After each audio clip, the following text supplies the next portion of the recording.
एक बात ध्यान से सुन लेना, √2, √3, √5 ये वाले क्वेश्चन अच्छे से पढ़ने हैं, क्योंकि बोर्ड एग्जाम में कंफर्म क्वेश्चन आता है। ऐसा लास्ट कई ईयर से होता आ रहा है।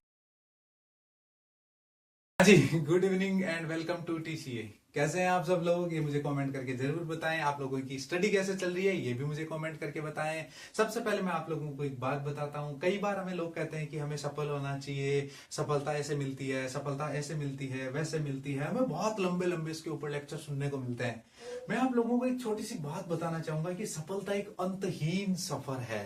जैसे आप देखते हैं कि दुनिया के बहुत बड़े रिचेस्ट लोग हैं या फिर बहुत ही सक्सेसफुल लोग जिनको आप मान सकते हैं, चाहे आप बड़े बड़े नेम्स जो आप जानते हैं, मैं शायद यहाँ नेम ना बोलूं तो भी आप समझ जाएंगे कि ज्यादातर टाइम चाहे मोटिवेटर्स हो या फिर अपने पास कोई और जो भी व्यक्ति मिलते हैं, वो कई बार ऐसे सफलताओं के बहुत लंबे लंबे लेक्चर समझ देते हैं। सफलता क्या होता है? सफलता देखो एक अंतहीन चीज है। अंतहीन का मतलब है सफल क्या है, इसके बारे में कोई लास्ट ऐसा कोई डिफाइन तो किया नहीं गया है कि लास्ट में सफलता किस चीज को अपन बोलेंगे, या कौन सक्सेस है या कौन अनसक्सेस है। मैं देखता हूं कई सक्सेसफुल लोग हैं, वो भी अपने जीवन में ऐसे कई छोटी मिस्टेक्स या फिर कई इस तरीके की गलतियां कर देते हैं जिनको अपने ऐसा लगता है कि यार इतना सक्सेस होने के बावजूद भी लोग सेटिस्फाई नहीं है। तो सफलता किस चीज को अपन कहते हैं, इसके बारे में अभी तक कोई ऐसा, देखो आप लोग भी अपने लाइफ में बहुत बार सुनते होंगे अपने पेरेंट्स से भी कि बेटा आपको अपने जीवन में सफल होना चाहिए, आपको ये बनना चाहिए, आपको वो करना चाहिए। क्या कोई अपन को पोस्ट मिल जाने से सफल हो जाता है इंसान? आप लोगों ने कब क्या सोचा है सफलता के बारे में? मुझे आज आप अपने जितने विचार हैं वो सफलता के, जिस बारे में आपकी, हम सफलता को किस व्यू में देखते हैं, ये भी आप मुझे कमेंट करके जरूर बताएंगे। तो मैं कैफी चौधरी आज आप लोगों के लिए लेकर आया हूं क्लास 10th की अपनी एक एक्सरसाइज 1.1 कंप्लीट हो गई थी। हम आज उसके सेकेंड एक्सरसाइज 1.2 को कंप्लीट करेंगे। ये जो चैप्टर है इसका नेम है रियल नंबर्स। देखो, रियल नंबर्स के बारे में मैंने आप लोगों को पिछले वीडियो में बहुत अच्छी तरीके से एक्सप्लेन किया था, और आप लोगों को ये भी पता होना चाहिए कि रियल नंबर्स के बारे में अब हमने जब पढ़ा तो उसमें हमने कई टाइप के नंबर्स के बारे में भी पढ़ा था। जैसे आपको याद है नेचुरल नंबर्स के बारे में हमने पढ़ा था, हमने जो है होल नंबर्स के बारे में पढ़ा था, जो हमने इंटीजर्स के बारे में हम उन नंबर्स के बारे में भी पढ़ा था। हम लोगों ने रेशनल नंबर्स के बारे में, इरेशनल नंबर्स के बारे में, उसके बाद हमने को प्राइम नंबर्स के बारे में, प्राइम नंबर्स के बारे में, कॉम्प्लेक्स नंबर्स के बारे में शायद मैंने आप लोगों को नहीं बताया था, लेकिन वो नेक्स्ट क्लास में आपके 11th में आएगा। अगर कोई बच्चा साइंस मैथ्स अगर सब्जेक्ट लेगा तो वो आगे की बात रहेगी। लेकिन पीछे वालों में मैंने आप लोगों को बताया कि जो नंबर्स होते हैं उनका इस तरीके से डिवाइडेशन होता है। अब देखो अपन बात करते हैं, ये तो था नंबर्स का डिवाइडेशन। अब मैं आप लोगों को बताता हूं, हमने जो पीछे पढ़ा है कि को प्राइम क्या होता है और प्राइम क्या होते हैं, इन नंबर्स और रेशनल क्या होते हैं, इनके बारे में हम आज जो एक्सरसाइज अपना 1.2 रहने वाला है, इस वाली एक्सरसाइज में हम डिस्कस करेंगे। तो क्लास 10th के बच्चों इस एक्सरसाइज को ध्यान से, इस वीडियो को जरूर देखें। उनके लिए तो ये बहुत यूजफुल है ही है, लेकिन बाकी बच्चों के लिए भी यूजफुल है, क्योंकि कौन नंबर्स के बारे में बच्चों को अच्छे से पता होना चाहिए, क्योंकि छोटी क्लास से स्टार्ट हो जाता है। अब चलिए जी, आज अपन स्टार्ट करते हैं अपनी इस एक्सरसाइज को। इस एक्सरसाइज में क्वेश्चन अपने पास 3 है, लेकिन उनमें जैसे क्वेश्चन नंबर 3 है उसमें पार्ट्स में गिवन है, तो मैं आप लोगों को एक्सरसाइज जो है वो कंप्लीट करवा दूंगा। लेकिन आप लोगों को ध्यान से पहले ये समझना है कि को प्राइम नंबर्स क्या होते हैं, और उसके बाद में आपको जो इतना लंबा एक्सप्लेनेशन लिख के लाया हूं उसके बारे में तो कंफर्म बताऊंगा ही बताऊंगा कि ये क्या मैंने इतनी लंबी रामायण और महाभारत एक साथ लिख दिए, जो इतना बड़ा बोर्ड भर दिया। देखो, वो तो रहेगा ही रहेगा, लेकिन आप लोगों को ध्यान से अब देखना यह है कि हमें को प्राइम नंबर्स के बारे में पता होना चाहिए। को प्राइम नंबर्स के साथ साथ हमें यह पता होना चाहिए कि नंबर्स की डिविजिबिलिटी के लिए क्या चाहिए होता है। तो अगर आपको यह पता होगा ना, तो ये वाली रामायण आप खुद भी लिखना सीख सकते हैं, क्योंकि वैसे भी आपकी इंग्लिश तो बहुत अच्छी है। चलिए स्टार्ट करते हैं क्वेश्चन नंबर 1 के साथ। देखो, क्वेश्चन नंबर 1 है, आपको कह रहा है √5 इज ए इरेशनल नंबर। क्या अपन को प्रूव करना है? बिल्कुल प्रूव करना। किस तरीके से करेंगे अभी देखिए हम किस तरीके से प्रूव करते हैं। इसको प्रूव करने से पहले मैंने जो आपको कहा कि को प्राइम नंबर्स क्या होते हैं उसके बारे में मैं आपको बहुत अच्छे से बताऊंगा, तो ध्यान से आप लोगों को देखना है कि को प्राइम नंबर्स क्या होते हैं। देखो, को प्राइम नंबर्स का इसमें भी कई बार आपको ऐसा लिखा मिलेगा, को प्राइम को प्राइम को प्राइम। होता क्या है को प्राइम? जैसे को एजुकेशन होती है वैसे ही को प्राइम जैसा भी कुछ होता होगा। चलिए स्टार्ट करते हैं। देखो, को प्राइम नंबर्स के बारे में मैं आप लोगों को यहां एक्सप्लेन कर रहा हूं, ध्यान से सुनोगे। देखो, को प्राइम नंबर्स उन नंबर्स को बोलते हैं जिनमें HCF 1 होना चाहिए। बस इतना सा आपको पता होना चाहिए, जिन नंबर्स का HCF हाईएस्ट कॉमन फैक्टर 1 होना चाहिए, बस ये होते हैं को प्राइम नंबर्स। सर ये क्या बात हुई, एक्सप्लेन करके बताओ ऐसे वाले नंबर्स क्या होते हैं। चलिए स्टार्ट करते हैं इनका एक्सप्लेनेशन। जैसे मान लीजिए मैं आपको कहूं कि एक नंबर मेरे पास है 4 और दूसरा नंबर ले लेते हैं हम 9। मैं आपसे पूछूं इन दोनों नंबर्स में कॉमन फैक्टर कौन है, आप कहोगे सर यहां तो 1 है। इसका मतलब ये नंबर दोनों ध्यान से देखो, ना ही तो 4 अपने पास एक प्राइम नंबर है, ना ही अपने पास 9 एक प्राइम नंबर है। लेकिन अगर दोनों को साथ में रखा जाए ना, तब ये दोनों को प्राइम बन जाते हैं, क्योंकि इनमें 1 के अलावा ऐसा कोई नंबर, कोई ऐसा पॉजिटिव इंटीजर कॉमन नहीं है। तो इन नंबर्स को हम बोलते हैं को प्राइम नंबर्स। अब आप लोगों को अगर को प्राइम की बात समझ आ गई है, तो ये क्वेश्चन और इतनी लंबी जो मैंने रामायण लिखी है वो आपको आराम से समझ आ जाएगी। देखो चुटकियों में कैसे मैं आपको समझाता हूं, ध्यान से आप लोगों को समझना है। लिखने का तरीका आप खुद सीख जाओगे, टेंशन बिल्कुल नहीं लेने का, आराम से क्वेश्चंस को समझना है और उसके बाद उनका एक्सप्लेनेशन आप लोगों को पता होना चाहिए कैसे लिख के आते हैं। एक बात ध्यान से सुन लेना, √2, √3, √5 ये वाले क्वेश्चन, या फिर 2 + √3, 3 + √7, 3 + 2 √7 ऐसे वाले क्वेश्चंस अच्छे से पढ़ने हैं, क्योंकि बोर्ड एग्जाम में कंफर्म क्वेश्चन आता है। ऐसा लास्ट कई ईयर से होता आ रहा है, आपके भी कंफर्म क्वेश्चन आएगा। तो ध्यान से देखिए इसका अब आंसर किस तरीके से राइट करना है। देखिए हम स्टार्ट करते हैं इस क्वेश्चन का सॉल्यूशन बिना टाइम वेस्ट किए। ध्यान से देखना है, अपन ने एक क्वेश्चन ये पढ़ लिया है कि प्रूव करना है हमें कि √5 एक इरेशनल नंबर है। चलिए मैं मार्कर का जो कलर है वो चेंज कर लेता हूं, उसके बाद आप लोगों को इसका एक्सप्लेनेशन बताता हूं। ध्यान से देखना है। चलिए ये कह रहा है कि √5 एक इरेशनल नंबर है। हम क्वेश्चन के अगेंस्ट चलेंगे। सबसे पहले √5 को हम मानेंगे कि वो इरेशनल नहीं है, वो रेशनल है। लास्ट में हम ये प्रूव कर देंगे कि वो इरेशनल है, पर पहले हम उसकी बात को बिल्कुल नहीं मानेंगे। देखिए स्टार्ट करते हैं। √5 को हमने कहा कि चलो लेट अस, हमने एज्यूम कर लिया है। क्या एज्यूम किया है कि √5 एक रेशनल नंबर है। कैसा नंबर है, रेशनल नंबर है। ये हमने एज्यूम किया है, यानी हमने ऐसा माना है। और मैथ्स में आपको पता है एज्यूम करना तो बहुत ही कॉमन चीज होती है। छोटी छोटी चीजें कहीं पे भी टीचर कह देता है, ये मानो वो मानो, ये मानो वो मानो, चलो यहां भी मान लेते हैं। देखो आगे, इट कैन बी, ये इट कैन बी यानी हो सकता है। क्या हो सकता है, express in the form of A/B। Sir ये A/B क्या हुआ, देखो A/B का P/Q याद करो, P/Q, P/Q, P/Q क्या याद है, P/Q। यानी अगर अपने इसको रेशनल नंबर मान लिया है कि √5 एक रेशनल नंबर है, तो क्या उसको P/Q की फॉर्म में नहीं लिख सकते? बिल्कुल लिख सकते हैं सर, क्योंकि रेशनल नंबर्स की डेफिनेशन ही वही होती है।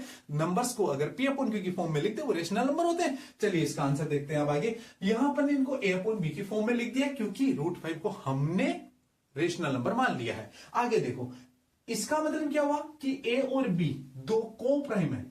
कैसे नंबर्स हैं, को प्राइम नंबर्स हैं। देखो प्राइम नंबर में अगर आप अगर आप कभी भी रेशनल नंबर में नंबर को लिखते हो ना, तो ध्यान से देखना कैसे लिखते हो।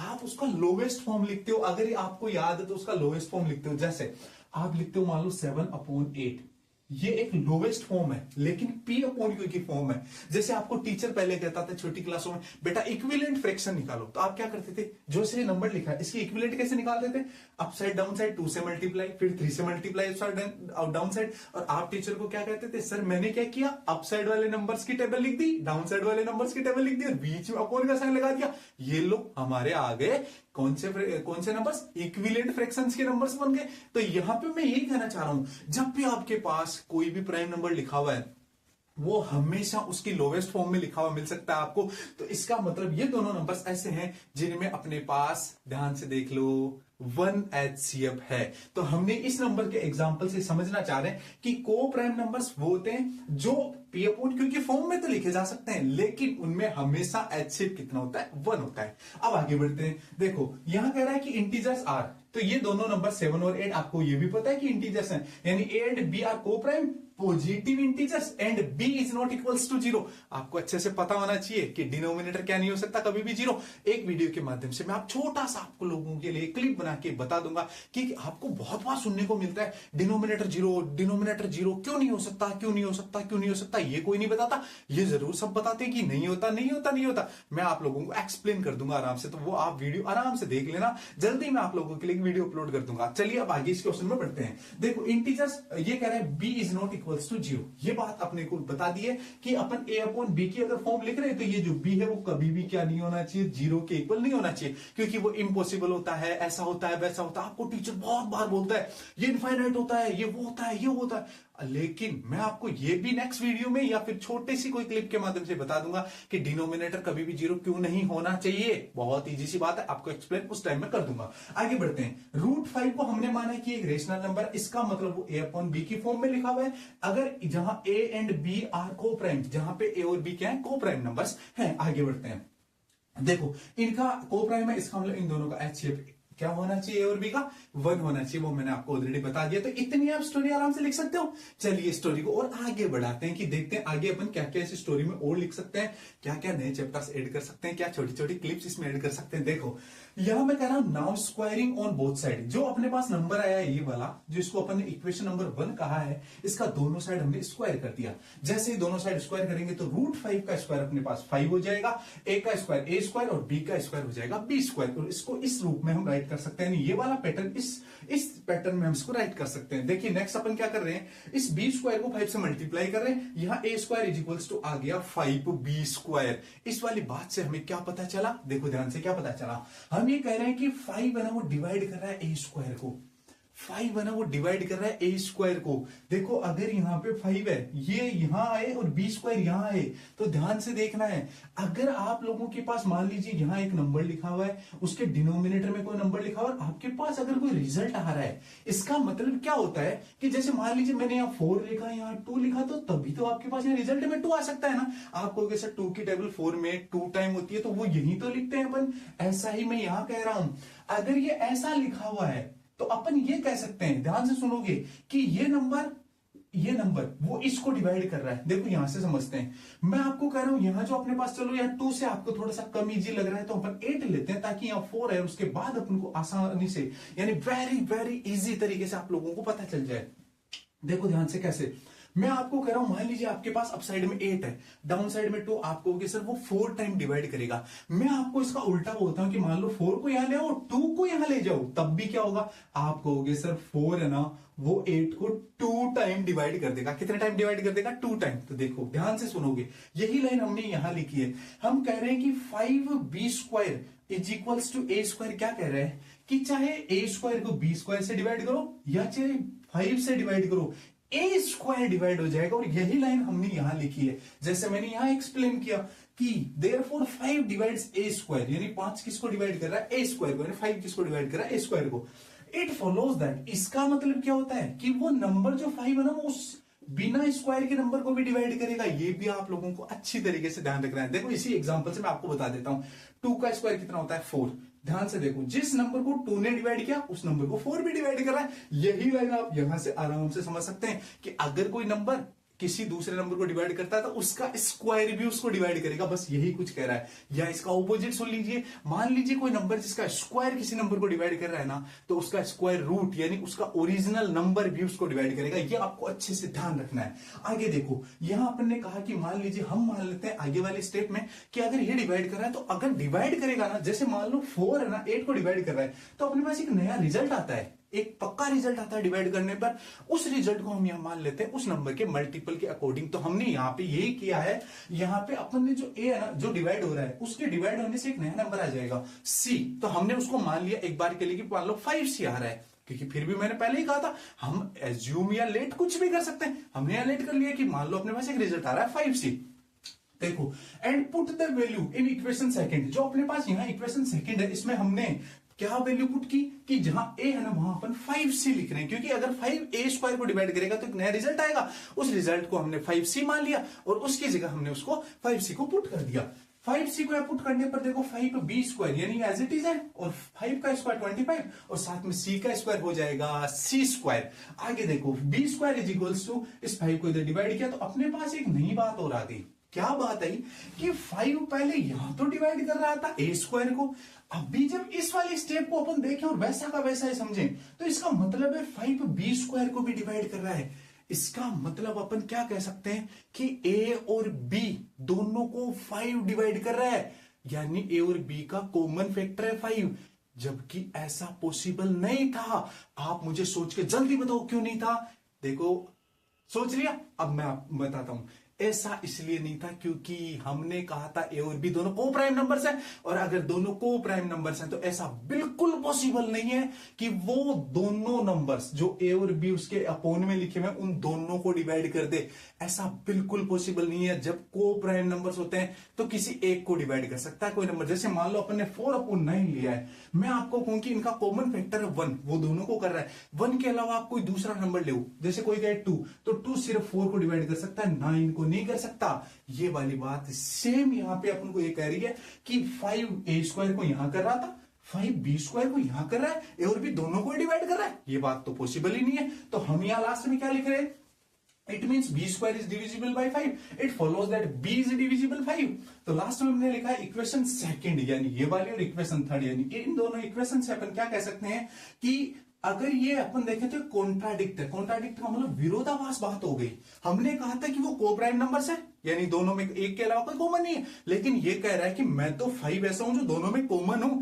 इसका मतलब हम लास्ट में क्या कह सकते हैं कि 5 एक कॉमन फैक्टर होने की वजह से ये कॉन्ट्राडिक्ट हो गया है। और हम लास्ट में लिख रहे हैं कि अपना जो एजम्पशन था √5 वाला, वो पूरी तरीके से रेशनल नंबर जो हमने एजम्पशन किया था वो बात गलत हो गई है। हमने जो माना था वो बिल्कुल गलत हो गया है। तो लास्ट में बस इतना ही लिखना होता है इस क्वेश्चन के आंसर में कि therefore √5 is a irrational number.